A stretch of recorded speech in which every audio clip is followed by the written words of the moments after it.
Oh, Field goal, man. Take us to the field goal. Yeah. And kind of the confidence you had going into that.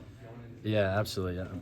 I'll start 3 years ago today. It was 3 years ago this weekend. It was the first time I was getting interviewed. And it was after that TCU game. I hit my first field goal, and they gave me the spot. And since then, it's been an up and down ride. I'll be the first to admit. There's been lows, there's been highs, and I'm grateful for all of it.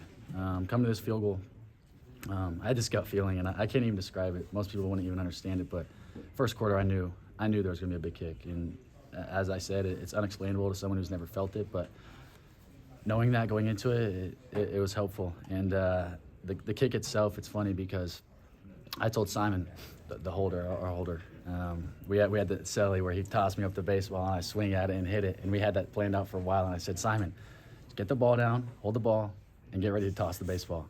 And I told him, and I said, I probably repeated it 4 or 5 times, be ready to toss the baseball, be ready to toss the baseball. And it's funny because after I hit the kick, right when I made contact, I knew it was good. And I said, Simon, toss it, Simon, toss it. And he was sitting there like fist bumping. I was like, Simon, toss it. Finally, he tossed it, and I smacked it. So, yeah, great kick. Felt good about it. Was it even more impressive that you kicked into a little bit of a breeze? You know, I honestly didn't feel the breeze. There was probably 2-3 miles an hour of wind, but wasn't too bad. So. You mentioned, ups and downs. This year's been really strong for you, though. What do you think you've been able to take, rise up this season? There's probably a couple factors. The first, just maturity.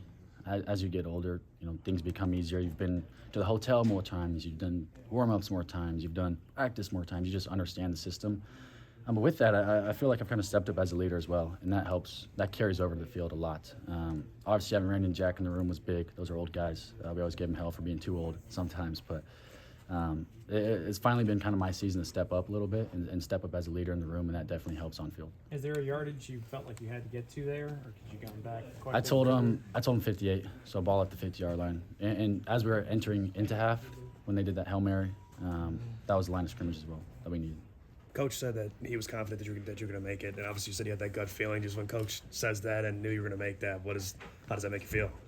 It feels great because I've said it, and I'll be 100% honest. I always haven't been that guy. I mean, K-State fans giving me hell, and it's fair there. But I always haven't been that guy. So I'm glad to finally reach the point in my career where I'm confident and I make others around me confident. So. Coach also mentioned not having a kickoff is maybe taking some pressure off of your leg too, and you've been able to focus on one thing. I'm sure you like to be that competitor and do everything, but how much has that helped you? No doubt, and it honestly has helped me a lot. So I don't know how many people know this, but I had stress fractures in my back, and that was heading into my sophomore year of career. And ever since, I haven't really been able to lift like I want to. I'm kind of a meathead in the weight room, but I haven't been able to lift like I want to.